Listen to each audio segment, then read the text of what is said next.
ఏ నువ్వు చేసే దొంగ పనుల గురించి చెప్పా 7 నెలల క్రితం, ఇప్పుడు కాదు. అమ్మాయిల్ని ఎలా మోసం చేశావో చెప్పా 7 నెలల క్రితం.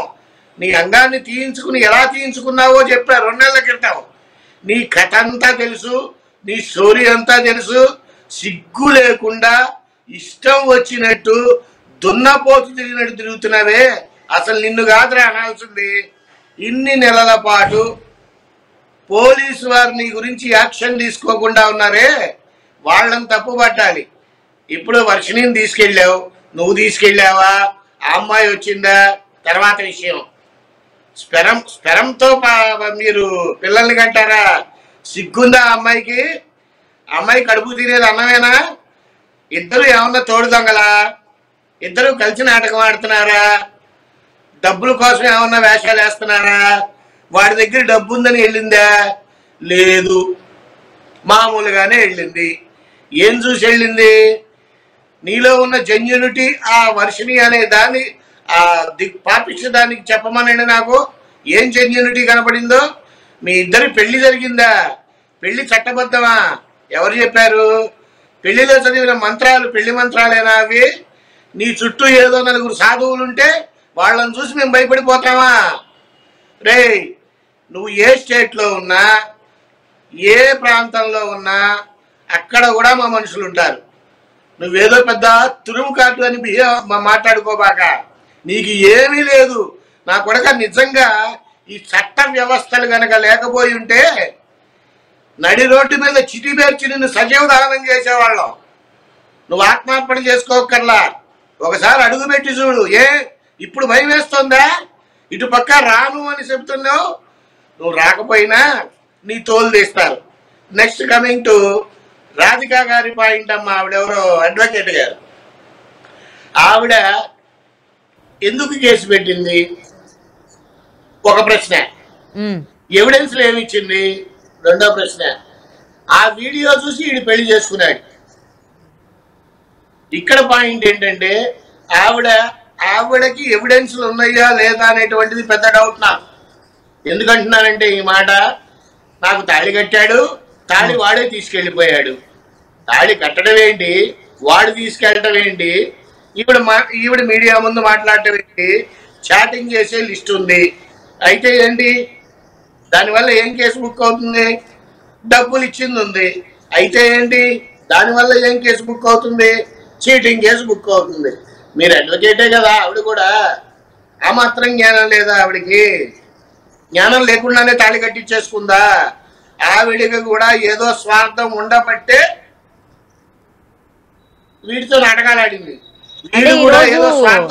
కాదు గురుగారు, ఈ రోజు రాధిక కూడా కేవలం డబ్బుల కోసమే ఈ ట్రాప్ అంతా మీడియాని మళ్ళీ పక్కదో పట్టించడానికి తను కూడా ఎంటర్ అయింది అనుకోవచ్చా? మరి అయ్యుండొచ్చు. అవును అని ఖచ్చితంగా చెప్పలేను కానీ అయ్యుండొచ్చు. What ever it is. ఇక్కడ ఏదైనా కానీ ఆడపిల్లలు ఎటువైపు వెళ్తున్నారు, ఏం నేర్చుకుంటున్నారు? ఈ ఇద్దరు దరిద్రుల వల్ల, ఈ శ్రీనివాస్ గాని ఆ వర్షిణిది గాని, ఇద్దరి దరిద్రుల వల్ల సమాజంలో యువతీ యువకులకు ఏం నేర్చుకుంటున్నారు? ఇవన్నీ పక్కన పెడితే నిన్న జీటీవీలో ఒక ప్రోగ్రాం చూసా.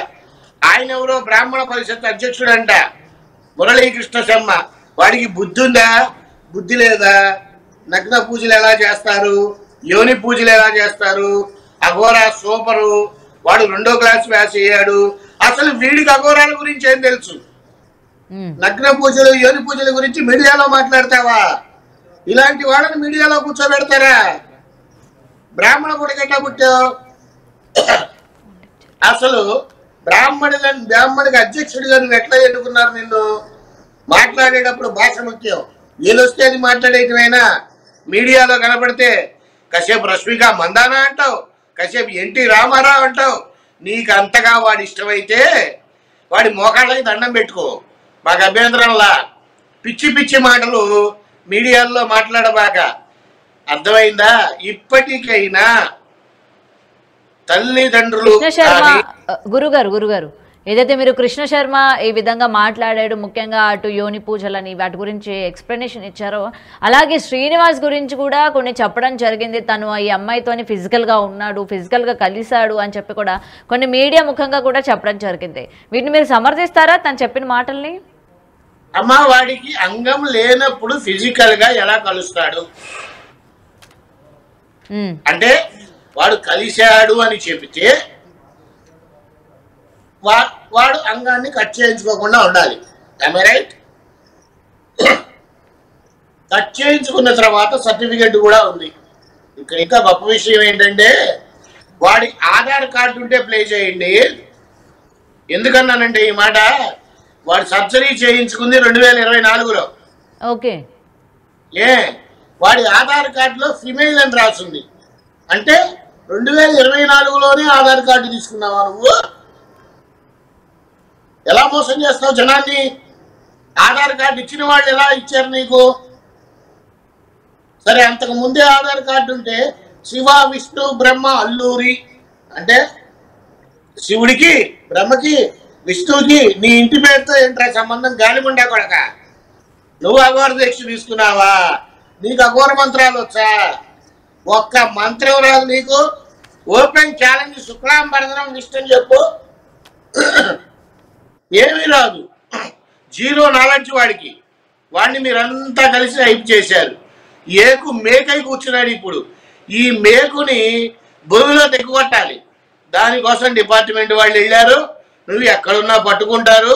నువ్వు ఏదో బిల్డప్లతో మీడియా ముందుకు వచ్చి నీ ఇష్టం వచ్చినట్టు మాట్లాడేస్తే జనాలు పిచ్చోళ్ళు కాదు.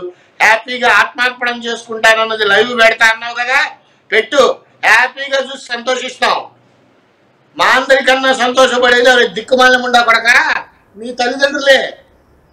ఇలాంటి దరిద్రుడి కన్నా నేను దరిద్రం వదిలిపోయింది అనుకుంటారు. గురుగారు, ఇంకొక విషయం కూడా తను చెప్పడం జరుగుతుంది. శ్రీనివాస్ ఆత్మార్పణ చేసుకున్నప్పుడు కూడా నేను లైవ్ పెడతా, అంటే లైవ్ లో మీ అందరికీ కూడా పంపిస్తాను, మీడియా ఛానల్స్ కి ముఖ్యంగా పంపిస్తాను వీడియో అని అంటున్నాడు. అసలు ఆత్మార్పణ చేసుకున్న తర్వాత వీడియో ఎవరు పంపిస్తారు? అంటే ఇక్కడ ఎవరిని ఆత్మార్పణ చేస్తారని అని చెప్తున్నాడు. అంటే వీడు ఆత్మార్పణ చేసేటప్పుడు ఆడి దగ్గర చెంచాగాళ్ళు ఉంటారు కదా, శిష్యులు అనే పేరుతో. నిన్న ఒకడు మాట్లాడాడు ఫోన్లో, మా గురించి మీకెందుకు, వాళ్ళిద్దరు రూములో ఉన్నారు, ఏం చేస్తున్నారు రూములో అంటే భార్యాభర్తలు ఏమైనా చేస్తారంట. ఆడికి సిగ్గు లేదు, ఈ మాట్లాడిన వాడికి బుద్ధి లేదు, వినేవాళ్ళు మనకి బుర్ర లేదు. వాడు ఏది చెబితే అది వింటాం. ఆత్మార్పణ చేసుకోయ్యా, హ్యాపీగా లైవ్లో పెట్టు, మేము చూస్తాం, ప్రశాంతంగా చూస్తాం. చనిపోగానే పండగ చేసుకుంటారు ఆ భారతదేశ ప్రజలంతా. నీ గురించి దొంగముండా కొడక, నీ హిందీలో కూడా మాట్లాడా. ఆ వీడియో చూసి నువ్వు బయటకు వచ్చావన్న సంగతి కూడా నాకు తెలుసు. నీ ఇష్టం వచ్చినట్టు చేస్తావా?